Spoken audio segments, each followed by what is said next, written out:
ولم يكن له شريك في الملك ولم يكن له ولي من الذل وكبره تكبيرا الله أكبر أشهد أن لا إله إلا الله وأشهد أن محمدا عبده ورسوله أما بعد قال الله تبارك وتعالى في القرآن المجيد أعوذ بالله من الشيطان الرجيم بسم الله الرحمن الرحيم يا أيها الذين آمنوا إن تطيعوا فريقا من الذين أوتوا الكتاب يردكم بعد إيمانكم كافرين وكيف تكفرون وأنتم تتلى عليكم آيات الله وفيكم رسوله ومن يعتصم بالله فقد هدي إلى صراط مستقيم وقال تعالى ما يود الذين كفروا من أهل الكتاب ولا المشركين أن ينزل عليكم من خير من ربكم وقال تعالى ود كثير من أهل الكتاب لو يردونكم من بعد إيمانكم كفارا وقال النبي صلى الله عليه وسلم لكل شيء تاريخ وتاريخ الجنة العلم. محترم سامعین کرام، میری گزارش یہ ہے ان آیات کے مطالب سے پہلے میں آپ کے سامنے ایک بنیادی بات رکھ دوں. یہ آیات کو نوٹ کریے. قرآن فرقان ہے. قرآن یعنی فرقان کے معنی فرق کرنے والی کتاب، ہدایت و گمراہی، صحیح اور غلط کو فرق تمیز پیدا کرنے والی کتاب. تو یہ آیات کا جو انتخاب اس لیے کیا گیا ہے کہ ان آیات میں بالخصوص اہل کتاب، جس کو پہلے کتابیں دی گئی تھی اور جس میں یہود کا ذکر ہے، جن کی سازش، مشرکین کا بھی ذکر ہے، جن کی سازش یہ ہے کہ اہل ایمان کو ایمان لانے کے بعد پھر نافرمانی کی طرف، کفر کی طرف پلٹا دیں. تو جب ان کی ایسی سازش ہے تو کیا باقی امت مسلمہ اگلا گرا پچھلا ہوشیار؟ سابقہ امتوں کے واقعات کو اس لیے اللہ تعالیٰ بتا رہے ہیں تاکہ ہم اس سے عبرت حاصل کریں اور ہمارے طرز زندگی بدلے اور ہمارے جو مشرکانہ عقائد ہم جو اختیار کیے ہوئے ہیں ہو بہو جس طرح اہل کتاب اختیار کریں، ہم بھی وہی اختیار کریں. تو کیا ہمارے پاس فرقان کسوٹی جس کے پیمانے پر ہم جانچ رہے ہیں؟ یہ بات اللہ تعالیٰ الحمدللہ ان آیات میں بتا رہے ہیں. تو جو پہلے مقام کی میں آیت پڑھا ہوں وہ ہے سورۃ آل عمران 100 اور 101، 100 اور 101. دوسرے مقام کی جو آیت ہے وہ سورہ بقرہ 105 اور سورہ بقرہ ہی کی 109 نمبر کی آیت بھی تلاوت کی گئی. اللہ کے رسول کا ایک ارشاد سنایا گیا. اب سنیے ان کے متعلق. اللہ تعالیٰ ایمان والوں سے مخاطب ہے. اے وہ لوگوں جو ایمان لائے ہو، اگر تم بعض اہل کتاب جو فریق ہے ان میں کا، ان کی اگر بات مانو گے تو وہ تم کو ایمان کے بعد پھر کفر کی طرف پلٹا لے جائیں گے، پھیر دیں گے، کفر کی طرف پھیر دیں گے. آخر کار تم اللہ سے کیسا کفر کر سکتے ہو جبکہ اللہ کی آیات پڑھ پڑھ کر سنائی جا رہی ہے اور اللہ کا رسول تم میں موجود ہے. اللہ کے رسول ہم میں تو موجود نہیں ہے لیکن ان کی تعلیمات قیامت تک موجود ہیں. اللہ کا رسول موجود ہے، اللہ کی آیتیں پڑھ پڑھ کر سنائی جا رہی ہے اور اللہ کا رسول موجود ہے. وَمَن يَعْتَصِم بِاللَّهِ فَقَدْ هُدِيَ إِلَىٰ صِرَاطٍ مُسْتَقِيمٍ. اب دیکھیے کتاب کی اہمیت کو بتا رہے ہیں اللہ، قرآن کی اہمیت کو بتا رہے ہیں. جو اللہ کو تھامے گا، پکڑے گا مضبوطی کے ساتھ، وہ ہدایت پا گیا، اس کو ہدایت مل گئی. اللہ تعالیٰ کا جو ہے نا ارشاد. یہ دوسرے مقام کی جو آیت ہے سورہ بقرہ 105 ہے، پھر 109 ہے. انکار کرنے والوں میں سے جو وہ اہل کتاب میں سے ہو، یہود و نصارہ یا مشرکین میں سے ہو، ان کی سازش یہ ہے، دلی تمنا یہ ہے، ان کی چاہت یہ ہے، کیا ہے وہ تم پر اللہ کی رحمت نازل ہونا پسند نہیں کرتے.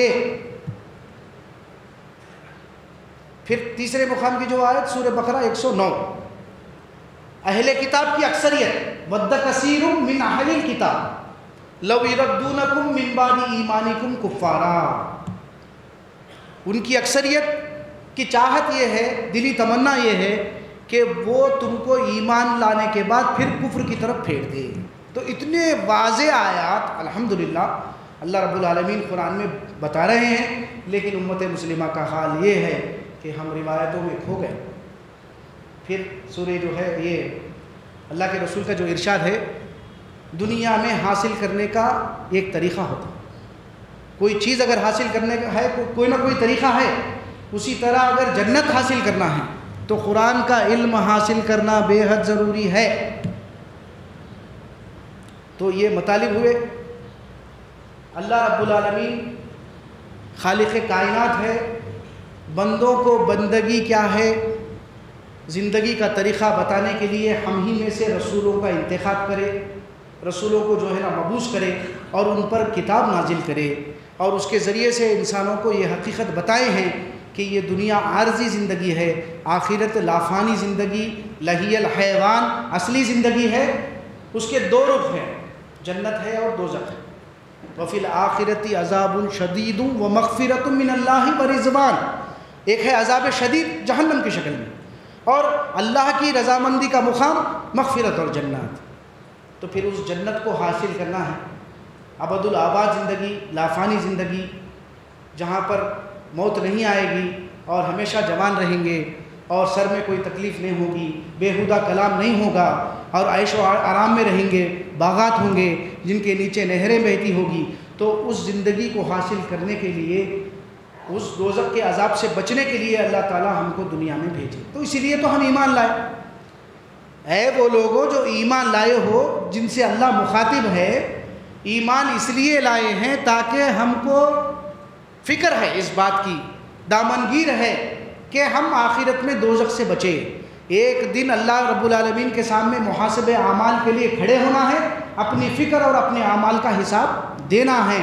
اس فکر سے جو احکامات اللہ نے رسول کے ذریعے سے عمل کروائے اور ہم کو بتایا ہے، وہ ہمارے لیے اہمیت کی حامل ہے بات۔ تو ہم بھی چاہتے ہیں کہ ہم دوزخ کے عذاب سے بچیں۔ تو پھر اہل کتاب کے باتوں کو ماننا ہے یا نہیں ماننا ہے؟ نہیں ماننا۔ کیوں نہیں ماننا ہے؟ ان کی سازش یہ ہے کہ وہ چاہتے ہیں کہ ایمان کے بعد پھر کفر کی طرف پلٹا دے۔ تو وہ کیسا ہے؟ آپ کے سامنے میں کچھ باتیں جو ہے نا عرض کرنا ضروری سمجھتا ہوں، جو آج معاشرے میں بہت بڑا بگاڑ ہے، کیونکہ قرآن کی کوئی اہمیت نہیں ہے ہمارے پاس۔ ثواب و برکت کی چکر میں پڑھتے چلے جا رہے ہیں، بیماری کو دور کرنے کے لیے پڑھتے چلے جا رہے ہیں، مردوں کے پاس ایصال ثواب کے لیے پڑھ رہے ہیں، لیکن قرآن کو جو ہے نا ہدایت کے لیے سمجھ کر دوزخ کی آگ سے بچنے کے لیے نہیں پڑھا جا رہا۔ اسی لیے معاشرے میں بگاڑ بڑھتا جا رہا۔ تو اہل کتاب کے بعض فریق کا کہا اس لیے نہیں ماننا ہے کہ اللہ تعالیٰ ان کی کتابوں کی حفاظت کی ذمہ داری اپنے اوپر نہیں لیے، علماؤں کے اور پنڈتوں کے حوالے کرے۔ تو وہ لوگ کیا کرے؟ مفاد دنیا کے خاطر اللہ کے احکامات کو بدل ڈالے۔ یہود و نصارہ، ہم جانتے ہیں عزیر ابن اللہ کو اللہ کا بیٹا بنا، اور ان غلط فہمیوں میں کے شکار ہو گئے کہ جہنم کی آگ ہمیشہ نہیں چھوئے گی تو چند دن جائیں گے، اس کے بعد نکل کے پھر جنت میں جائیں گے۔ وَقَالُوا كُونُوا هُودًا أَوْ نَصَارَىٰ تَهْتَدُوا قُلْ بَلْ مِلَّةَ إِبْرَاهِيمَ حَنِيفًا وَمَا كَانَ مِنَ الْمُشْرِكِينَ۔ کیا کر رہے ہیں؟ اہل کتاب بالخصوص یہود اور نصارہ کہہ رہے ہیں کہ ہم ہدایت پر ہیں، اور عیسائی کہہ رہے ہیں کہ ہم ہدایت پر ہیں۔ ہرگز نہیں، ان سے کہو اے محمد صلی اللہ علیہ وسلم، ابراہیم علیہ السلام کا طریقہ اختیار کرو، کیونکہ وہ حنیف تھے، ہر قسم کے مشرکانہ عقائد سے جو تم نے گھڑا ہے اس سے پاک و صاف تھے۔ تو اس طرح بہت ساری باتیں ہیں جو ترمیم شدہ ہے۔ آج اللہ کے فضل سے قرآن آخری رسول صلی اللہ علیہ وسلم پر نازل کی گئی، آپ آخری پیغمبر ہے، اس کے بعد کوئی پیغمبر آنے والے نہیں ہیں، اور اس قرآن کی حفاظت کی ذمہ داری اپنے اوپر لی ہے اللہ رب العالمین۔ اِنَّا نَحْنُ نَزَّلْنَا الذِّكْرَ وَإِنَّا لَهُ لَحَافِظُونَ، بے شک یقیناً ہم ہی نے اس ذکر کو نازل کیا اور ہم ہی اس کی قیامت تک حفاظت کریں گے۔ اس اعتبار سے اللہ کی کتاب محفوظ شکل میں ہے اور اللہ کے رسول کا طریقہ بھی محفوظ ہے۔ شرط یہ ہے کہ ہم علم حاصل کریں، لیکن نہیں کر رہے۔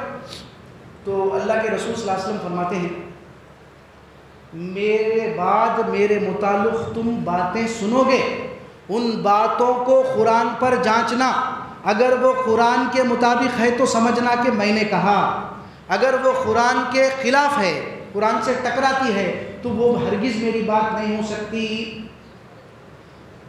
راوی جو روایت کیے ہیں، محدثین جنہوں نے ان روایات کو کلیکشن کیا، جمع کیا، تو اس میں 100% 100% کریکٹ نہیں ہیں۔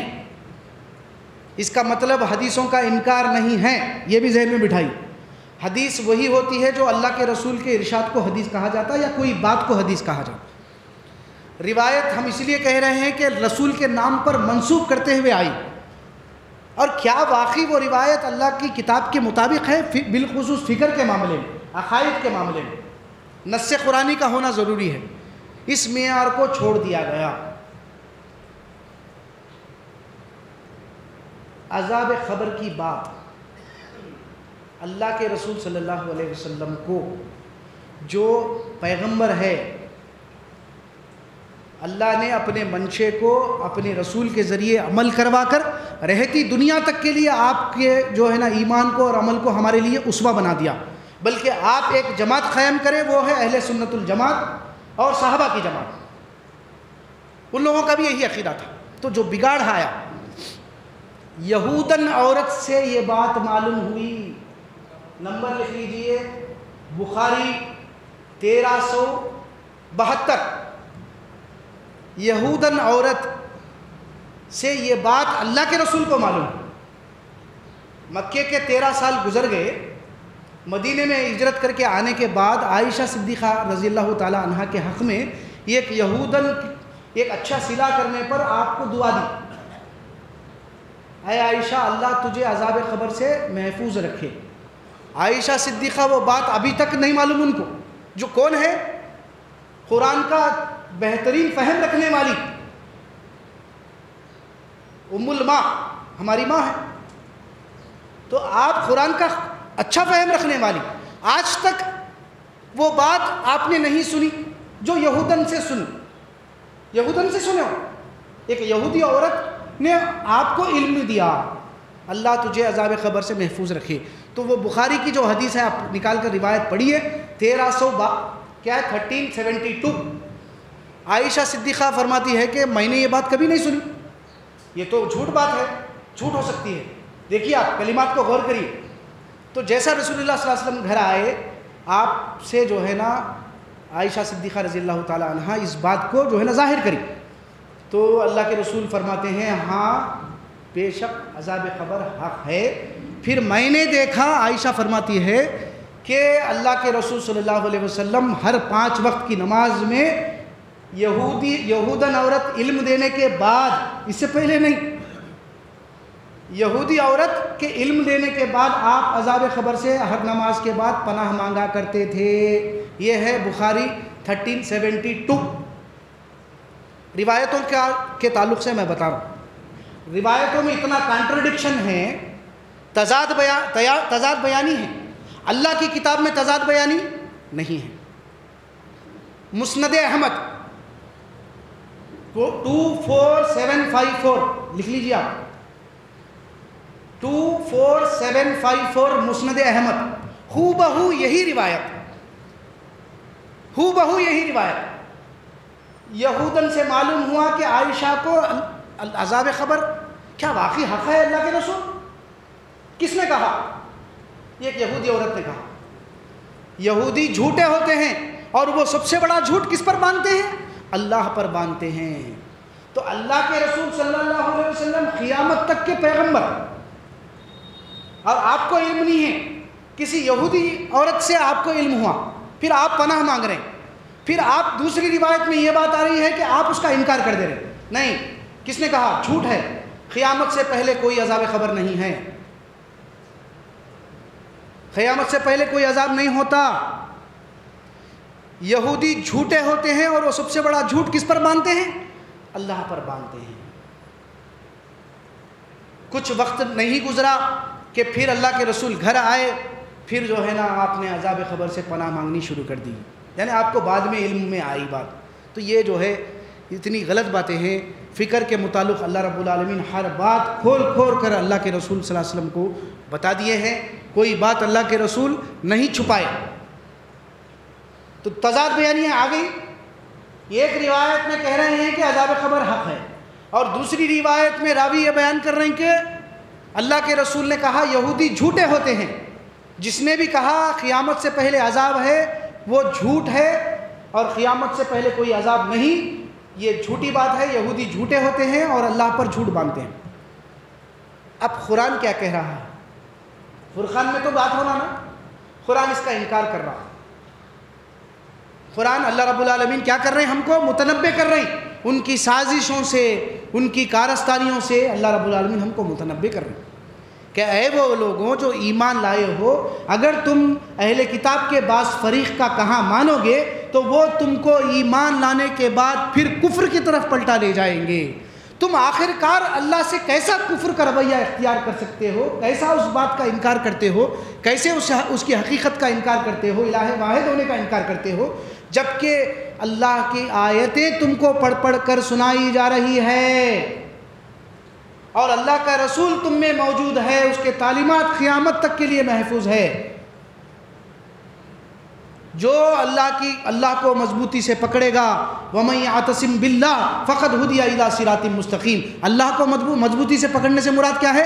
اللہ کی رسی کو مضبوطی سے پکڑنا۔ حدیث میں بھی آئی بات، ایک سرا اللہ کے ہاتھ میں ہے تو دوسرا سرا بندوں کے ہاتھ میں، وہ قرآن، یعنی قرآن کو جو مضبوطی سے پکڑے گا، اس کے روشنی میں کسوٹی بنا کر اس کو پیمانہ بنائے گا، اس کے روشنی میں فرق کرے گا، تمیز پیدا کرے گا، جو باتیں آ رہی ہیں تو وہ سیدھے راستے پر لگ گیا، وہ اس کو ہدایت اللہ تعالیٰ دے دیے۔ تو اتنی بڑی اہمیت کی حامل ہے قرآن، لیکن قرآن کی کوئی وقت، قرآن کی کوئی اہمیت، کوئی جو ہے نا ہم وزنی قرار نہیں دے رہے۔ تدبر کرنا، غور و فکر کرنا ضروری ہے، جبکہ ان کے سازشوں سے اللہ ہم کو آگاہ کر رہے ہیں، اور یہودن سے علم آیا عائشہ کو، اللہ کے رسول کو، اور جب سے آپ پناہ مانگ رہے ہیں۔ یہ کوئی عقل میں سما جانے والی بات ہے؟ غور کریے، جبکہ یہودیوں سے پرہیز کرنے کے لیے بولا جا رہا، ان کے بعض باتوں کو اگر تم مانو گے تو تم کو ایمان کے بعد کفر کی طرف پلٹا لے جائے، جبکہ تمہارے پاس فرقان ہے، آیتیں پڑھی جا رہی ہے، اللہ کے رسول کی زندگی موجود ہے، لیکن تم پھر بھی جو ہے ان کی بات مان رہے ہو۔ آج امت مسلمہ عذاب خبر کی جو ہے نا بات کو مان کر، غور کریے کتنے مشرکانہ عقائد میں ہم گرفتار ہو رہے ہیں۔ اللہ کے بندوں کے اندر آخرت کی فکر پیدا کرنے کے بجائے ہم کیسی فکر پیدا کر رہے ہیں ان کے اندر، اس کے تعلق سے کئی روایات ہیں، لیکن قرآن اس کا انکار کر رہا ہے۔ ان کی کوشش کیا ہے؟ ما يود الذين كفروا من اهل الكتاب ولا المشركين ان ينزل عليكم من خير من ربكم، وہ لوگ اپنی سازش میں، اپنی چال بازیوں میں کامیاب ہو رہے ہیں۔ یہ آیت کی روشنی میں وہ چاہتے ہیں اہل کتاب کی اکثریت اور مشرکین میں انکار کرنے والے جو بھی ہیں، ان کی دلی تمنا، ان کی چاہت یہ ہے کہ اللہ کی رحمت تم پر نازل نہ ہو، یعنی تم کو اللہ کی رحمت سے دور کر دے، اللہ کی کتاب سے دور کر دے۔ اللہ کی کتاب سے دوری، اللہ کی رحمت سے دوری، اللہ کی رحمت سے دوری، دنیا میں بھی عذاب اور آخرت میں بھی جو ہے نا دوزخ کے مستحق ہو جائے۔ تو اتنے کلیئر آیتیں رکھنے کے بعد پھر ہم کیا کریں؟ تو یہ جو عذاب خبر کا معاملہ ہے یہ مرنے سے پہلے کا ہے برادر، مرنے کے بعد کا نہیں ہے شاٹ۔ قرآن مجید پڑھیے، سورہ انفال آیت نمبر 50، وَلَوْ تَرَىٰ إِذْ يَتَوَفَّى الَّذِينَ كَفَرُوا الْمَلَائِكَةُ يَضْرِبُونَ وُجُوهَهُمْ وَأَدْبَارَهُمْ وَذُوقُوا عَذَابَ الْحَرِيقِ۔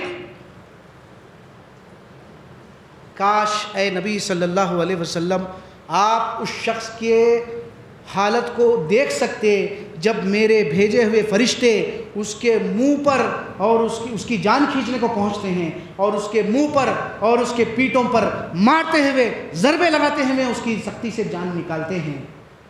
چکو آج عذاب کے جہنم کا جو ہے نا مزہ، اس کے پاداش میں جو تم نے اپنے ہاتھوں سے بھیجا۔ کہاں کی بات ہے برادر؟ وہ وعید، وہ جہنم کی بات سنا رہے ہیں اللہ رب العالمین فرشتوں کے ذریعے موت کے وقت۔ ابھی موت واقع نہیں ہوئی، فرشتے آئے ہیں ان کی جانوں کو کھینچنے کے لیے، ان کے منہوں پر اور ان کی پیٹوں پر مارتے ہوئے، سختی سے جان نکالتے ہوئے ان کو جہنم کی وعید سنا رہے ہیں۔ یہ آخرت کا معاملہ ہے۔ موت سے پہلے ہی سوال جواب کے جو جتنی روایتیں، جتنی باتیں ہیں وہ جھوٹی ہے، اس لیے کہ مرنے سے پہلے ہی وہ واقعہ پیش آیا، سختی سے مارتے، روئے جان نکال رہے ہیں. آپ سورہ اعراف کی آیت نکالیے, اتنی کلیئر ہے آیت, 38 نمبر کی آیت, سورہ اعراف 38. حَتَّى إِذَا جَاءَتْهُمْ رُسُلُنَا يَتَوَفَّوْنَهُمْ قَالُوا أَيْنَ مَا كُنْتُمْ تَدْعُونَ مِن دُونِ اللَّهِ قَالُوا ذَلُّوا عَنَّا وَشَهِدُوا عَلَىٰ أَنفُسِهِمْ أَنَّهُمْ كَانُوا كَافِرِينَ. مرنے والا نافرمان جس کی نافرمانی کی حالت میں موت ہو رہی ہے, فرشتوں کے ہاتھوں قید ہو رہے ہیں, تو وہ جواب دے رہے ہیں, ان کے درمیان مکالمہ ہو رہا ہے, فرشتوں کے اور مرنے والے کے, فرشتے اور مرنے والے کے درمیان مکالمہ ہو رہا ہے. ابھی نہیں مرا ہو, یہاں تک کہ میرے فرشتے ان کی جانوں کو کھینچنے کے لیے پہنچیں گے اور ان سے پوچھیں گے کہاں ہیں تمہارے شرکا جس کو تم اللہ کو چھوڑ کر پکارا کرتے تھے, مردہ اور غائب ہستیوں کو پکارا کرتے تھے, زام تھا کہ یہ تمہارے واسطہ وسیلہ ہے, یہ تمہارے جو ہے نا مصیبت میں مشکل میں کام آئیں گے, کہاں ہیں وہ شرکا؟ فرشتے پوچھ رہے ہیں. وہ لوگ بولیں گے حقیقت واقعہ ظاہر ہو گیا, کیونکہ آخری وقت ہے, موت ظاہر ہو گئی ہے. تو وہ بولیں گے ہم گواہی دیتے ہیں کہ ہم ہی انکار کرنے والے ہیں حقائق کا, ہم کافر ہیں, وہ ہم سے گم ہو گئے, غائب, کوئی ہے ہی نہیں. تو کب واقعہ پیش آ رہا برادر؟ غور کریے. مرنے سے پہلے, تو پھر مرنے کے بعد 40 قدم دوری کے بعد فرشتے آئیں گے اور ان کو اٹھا کر بٹھائیں گے, ان کو 3 سوالات کریں گے, من ربکا, من دینکا, من رسولکا. تو کیا وہ نہیں بولے گا ارے کیا ہے بھائی, ابھی تو آ کے مار کے پیٹھ پہ جو ہے نا سختی سے منہ پہ پیٹھ پہ مار کے اٹھائے, پوچھے سوالات ہم سے, میں بھی شہادت دیا, میں بھی گواہی دیا, میں ہی انکار کرنے والا ہوں, میں ہی کافر ہوں, پھر یہ کیا رویہ ہے؟ یہ سوال ہی نہیں پڑا. تو ہم قرآن کو جو ہے فرقان نہیں بنا رہے ہیں, ہم یہ بول رہے ہیں بات, ہم یہ نہیں بول رہے ہیں کہ شر معاشرے میں شر کو پھیلانا ہے, بلکہ معاشرے میں حقائق کو کھول کھول کر بیان کرنا ہے, قرآن کو کھول کھول کر بیان کرنا ہے. قرآن تدبر کرنے والی کتاب ہے, قرآن سارے بگاڑ کی اصلاح کرنے والی کتاب ہے الحمدللہ. تو قرآن کو کھولیے, پڑھیے, ضروری ہے, ورنہ کل آخرت میں نقصان ہو جائے. یہ جو میں نے آپ کے سامنے دو جو ہے نا حدیثوں کو کے نمبر کوٹ کیے ہیں, آپ خود غور کریے تضاد بیانی کس میں ہے, فرقان میں, قرآن میں ہے یا روایتوں میں؟ تضاد بیانی, کانٹرڈکشن کس میں ہے؟ روایات میں. اور الحمدللہ اللہ کے رسول صلی اللہ علیہ وسلم کے متعلق ہمارا ایمان ہر مسلمان کا یہ ہونا چاہیے کہ آپ کوئی بات اپنے ہوائے نفس سے نہیں کہتے, آپ جو کچھ بھی کہتے ہیں وہ اللہ کی وحی ہے جس کے مطابق کہتے ہیں. کیا آپ سوچئے, غور کریے, میں نے جتنی آیت آپ کے سامنے پیش کی ہے, یہودیوں کے متعلق, ان کی سازشوں کے متعلق آگاہ کرتے ہوئے ایمان والوں کو ان کی پیروی نہ کرنے سے, ان کی باتوں کو نہ ماننے کے لیے ترغیب دلائی جائے, تو پھر اللہ کے رسول اس حکم کے خلاف کر سکتے ہیں؟ اس حکم کے خلاف کر سکتے ہیں؟ یہ ایک یہودن عورت آ کر ایک خبر سنا رہی ہے عذاب کی, قیامت سے پہلے والے عذاب کی بات سنا رہی ہے, تو آپ مان لیے اور آپ پناہ مانگنے شروع ہو گئے. ایسا ہو سکتا؟ سوچئے, غور کریے, ہم کیا کر رہے ہیں؟ ہم غور نہیں کر رہے ہیں نا برادر.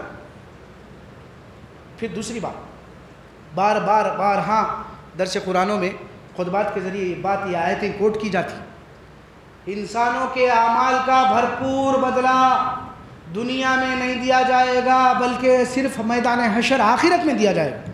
کل نفس ذائقۃ الموت وَإِنَّمَا تُوَفَّوْنَ أُجُورَكُمْ يَوْمَ الْقِيَامَةِ فَمَنْ زُحْزِحَ عَنِ النَّارِ وَأُدْخِلَ الْجَنَّةَ فَقَدْ فَازَ وَمَا الْحَيَاةُ الدُّنْيَا إِلَّا مَتَاعُ الْغُرُورِ. ہر نفس کو موت کا مزہ چکھنا ہے. انسانوں کے اعمال کا پورا بدلہ صرف اور صرف میدان حشر میں دیا جائے گا, اس سے پہلے نہیں. جو کوئی دوزخ کے عذاب سے بچا لیا گیا اور جنت میں داخل کیا گیا, یہی سب سے بڑی کامیابی ہے.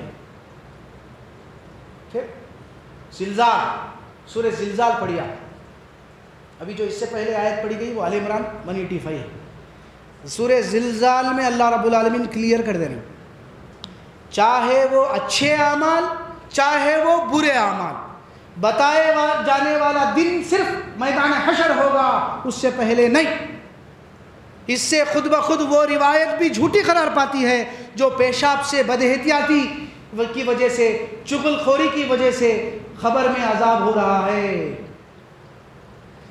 یومئذ یصدر الناس اشتاتا لیروا اعمالہم ومن یعمل مثقال ذرۃ خیرا یرہ ومن یعمل مثقال ذرۃ شرا یرہ۔ اس دن تم اپنے رب العالمین کی طرف پھیر دیے جاؤ گے، تمام کے تمام انسان جو خبروں سے نکلیں گے، جو خبر جو ہے نا اٹھا کر باہر پھینک دے گی اپنے بوجھوں کو، اور اپنے اوپر گزرے ہوئے واقعات کو بیان کرنا شروع کر دے گی، اور اس کو اس کے رب نے حکم دیا ہوگا کہنے کا، اور اس دن تمام انسان اپنے رب کی طرف پھیر دیے جائیں گے، اور تاکہ ان کے اچھے اور ان کے برے اعمال ان کو بتائے جائے۔ تو کیا بات معلوم ہوئی؟ اچھے اور برے اعمال کا بتائے جانے والا دن صرف اور صرف میدان حشر ہے۔ یہاں پر ایک روایت میں آتی ہے جو بات کہ اللہ کے رسول کا خچر بدک گیا، اللہ کے رسول کو علم نہیں ہے، یہودن کو علم ہے، اللہ کے رسول کو علم نہیں ہے، ایک خچر ایک جانور کے ذریعے سے اللہ کے رسول کو علم میں آ رہی ہے بات کہ خچر بدک گیا، آپ سواری سے اترے اور دو خبروں میں جو ہے نا عذاب ہو رہا ہے معلوم کرنے کے بعد، جو ہے ایک خبر میں عذاب اس لیے ہو رہا ہے کہ پیشاب سے بد احتیاطی کی وجہ سے، دوسرے خبر میں عذاب اس لیے ہو رہا ہے کہ وہ جو ہے چغل خوری کی وجہ سے۔ تو آپ نے دو ٹہنی لی، توڑا، اس کو جو ہے نا ٹکڑے بنائے اور خبر پر جو ہے نا رکھ دیے، اور کہے کہ جب تک یہ ہری رہے گی، تسبیح کرتی رہے گی، ان پر عذاب نہیں ہوگا، عذاب میں تخفیف ہوگی۔ جبکہ قرآن کیا کہہ رہا ہے؟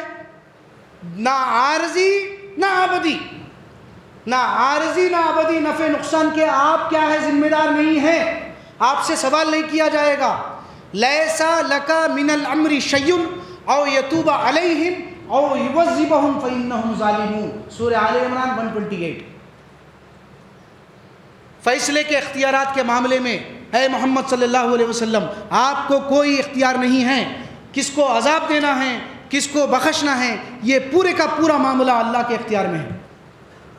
تو آپ کیا کریں؟ ٹہنی لیے لگائے تو پھر آپ کو بھی اختیار دے دیے، جیسا ہوا نا کہ آپ جو ہے نا ٹہنی لگانے کے بعد کہے کہ جب تک ہری رہے گی، تسبیح کرتی رہے گی، عذاب میں تخفیف ہوگی، بلکہ اللہ فرماتے ہیں فیصلے کے اختیارات میں کس کو سزا دینا ہے، کس کو بخشنا ہے، آپ کو کوئی اختیار مداخلت نہیں ہے، واضح کر دے رہے ہیں اللہ تعالیٰ۔ پھر اللہ فرماتے ہیں جو ٹہنی گاڑے ہیں، زمین کا ہر ذرہ ذرہ یسبح للہ ما فی السماوات و ما فی الارض، ہر آن اللہ رب العالمین کی حمد و ثنا بیان کرنے میں مصروف ہے، تو پھر کہاں سے عذاب ہی نہیں ہونا؟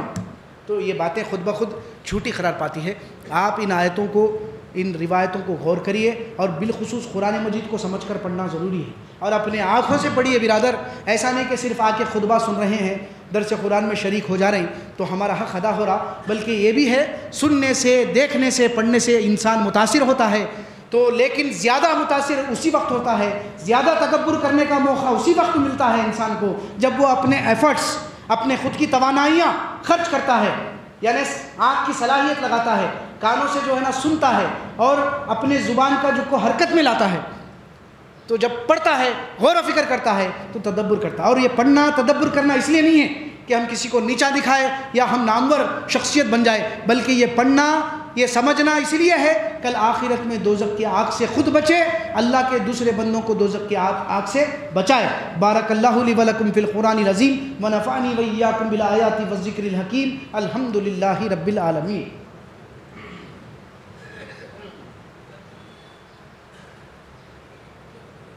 الحمد للہ نحمده ونستعینه ونستغفره ونؤمن به ونتوکل علیہ ونعوذ باللہ من شرور انفسنا ومن سیئات اعمالنا، من یهده اللہ فلا مضل له ومن یضلل فلا ہادی له، ونشهد ان لا الہ الا اللہ واشهد ان محمدا عبده ورسوله، اما بعد، قال اللہ تبارک وتعالی فی القرآن المجید، اعوذ باللہ من الشیطان الرجیم، بسم اللہ الرحمن الرحیم، ان اللہ وملائکتہ یصلون علی النبی یا ایھا الذین آمنوا صلوا علیہ وسلموا تسلیما، اللہم صل علی محمد وعلی آلہ واصحابہ وازواجہ وذریاتہ اجمعین۔